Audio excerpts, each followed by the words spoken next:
I'm pregnant by a married man. I'm sure by now you know who this lady is, and in case you don't know, here's the backstory. A few days ago, she posted a video that she's in a hospital, she's had some complications, and she's had to deliver her baby via C-section. She's dating a married man, and they've been dating for about 6 to 7 years. And during that period of time, she's had 4 abortions for him, not one, 4. And the reason why she's had the abortions is because every time she got pregnant, the man said that she cannot keep the baby because he's not willing to have a child out of wedlock.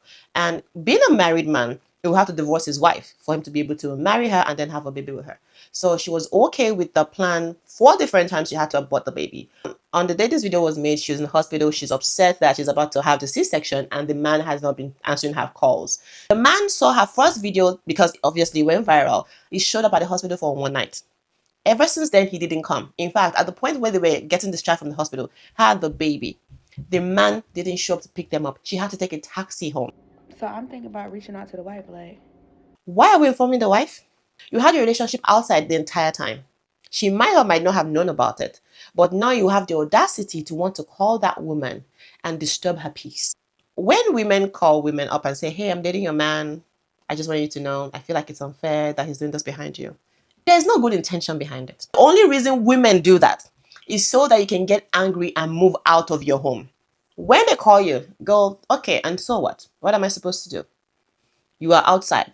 You're on the street. You want me to leave my marriage so that you can move in and send me to the street. A lot of this side chick wants the life that your husband is giving you. Before I forget, she's already a single mom. She has 2 kids, 2 girls. And none of the fathers of those children are in her life. In fact, she calls them a sperm donor. And somehow, she has gotten herself a 3rd sperm donor. She wants to call the wife so bad. As soon as the wife knows, the wife gets angry, it speeds up the divorce process, and she moves in with this man and becomes his wife. I don't blame her. She's trying to find a home for herself and her children. If it takes her to have a baby for another man and forcibly remove another woman from her home, she's going to do it as long as there's a home for her and her 2 children. I understand it's quite upsetting, but in a divorce, the only person that wins is the side chick. The ones that suffers the most are your children, then you.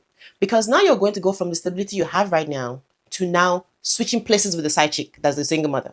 Now you have to suffer, you have to go through stress to raise your kids, you have to get a job because the judge is not going to assign 100% child support for you. You're going to have to come up with your own portion. So you're switching places with a woman that kicked you out of your house.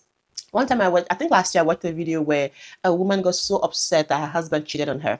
She got a divorce. 2 or 3 years after that, she was trying to date. She said men outside were trash. Her husband had married the side chick. So she ended up becoming a side chick to her ex-husband. She went from wife to ex-wife, back to being a side chick to the same man, while he's married to the girl he was cheating on her with. Don't leave your homes. There's 1,000 ways to punish your man for cheating. If you divorce because of that one reason, the people you are punishing the most are your children and yourself. Don't get mad at me. I'm just saying.